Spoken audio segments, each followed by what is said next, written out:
Now, Pakistan is all set to negotiate with the extended fund facility of the International Monetary Fund for a loan of $6 billion to help the government repay billions in debt due this year. The talks are supposed to commence around March or April. Now, Pakistan has averted default last summer thanks to a short-term International Monetary Fund bailout. But the program expires next month and the new government will have to negotiate a long-term arrangement to keep the $350 billion economy stable. With us on the broadcast is my colleague Ajay Jandyal. Ajay, over to you for more details on this. The crisis what Pakistan is facing, for last many years, and especially we have seen that how Pakistan's economy was have collapsed and how people were seen fighting. But once again, Pakistan government, even before they have formed a new government, Pakistan plans to seek a new loan of at least $6 billion from the International Monetary Fund to help the incoming government repay billions in debt due to this years. And if sources are to be believed, the country will seek to negotiate an extended fund facility with IMF, and the report said that adding talks with the global lender were expected to start in the March and April. And right after the government formation will take place in Pakistan, they have once again to get this money to repay the debt which basically is pending. So definitely we can say that crisis which is going on over there, economical crisis, that will continue for the Pakistan. And now IMF to see whether they will allow Pakistan to get this fund or not. That has to be seen in the coming time. Indeed, that is the large question and the elephant in the room. Meanwhile, with us on the broadcast is Dr. Sharad Kohli, senior economist. Good morning, sir, and thank you for joining us on NewsX. Pakistan, of course, their economy is collapsing. The Pakistan Awam has been facing a lot of monetary problems for the last year and a half or so. Earlier, of course, Pakistan had received a bailout, a temporary bailout from the IMF, and before that they had also received money from China as well as Saudi Arabia too. But now once again Pakistan is looking at chalking out and reaching a long-term agreement with the IMF. Do you think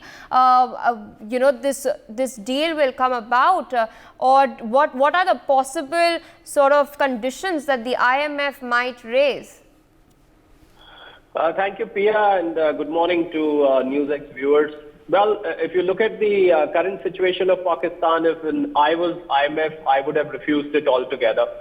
But if we look at the history, if we look at the last 13, 14 bailouts which IMF has done for Pakistan, well, I would definitely not say that Pakistan will not get this bailout, because although having said that, I would like to add, as a lender, I am not sure as to what is the lender IMF seeing in Pakistan which makes it believe that this money is going to come back. I mean, any lender has got to look at this aspect, that whether the borrower can repay the money or not. Well, the fact of the matter is that Pakistan has been just tossing loans from here and there. It borrows to repay, then it takes another loan to repay that one. So this has been, it's in a vicious circle of loan, as we call it in economics, which it is stuck in. And any lender would also like to see the basic parameters of the borrower, if they are in place or not. Well, none of the economic parameters are in place as of now, as far as Pakistan is concerned. Inflation is over 30%. Foreign exchange reserves are in a pathetic condition, and country's per capita income is falling. The stock of groceries is coming down. Pakistan doesn't have enough food for its people. There is no fuel. Energy shortage is prevalent. People do not get electricity properly. So anything that Pakistan imports, for that matter, is under question, because Pakistan doesn't have foreign exchange reserve. So I think the compulsion that IMF is that, IMF knows if it doesn't bail out, then you have, as a lender, you have a risk of losing whatever you have lent it so far. So you're not going to get that back. It is just going to disappear in thin air. So the choice with the lender is either you give more, or you lose whatever you have lent so far. So I think IMF also seems to be in a vicious circle of lending now, where it has Hobson's choice, so it has to lend to in order to let Pakistan stay afloat. But I have a feeling that these are all temporary measures and Pakistan doesn't have any economic long-term vision. You know, no production, no investments coming into the country. So Pakistan has nothing to show to the lenders that it is doing something, and with the political situation still very fluid. We should not forget that the government which is coming into power has come out of poll rigging. So how long can such a government survive? There's going to be massive protests which are already there in Pakistan.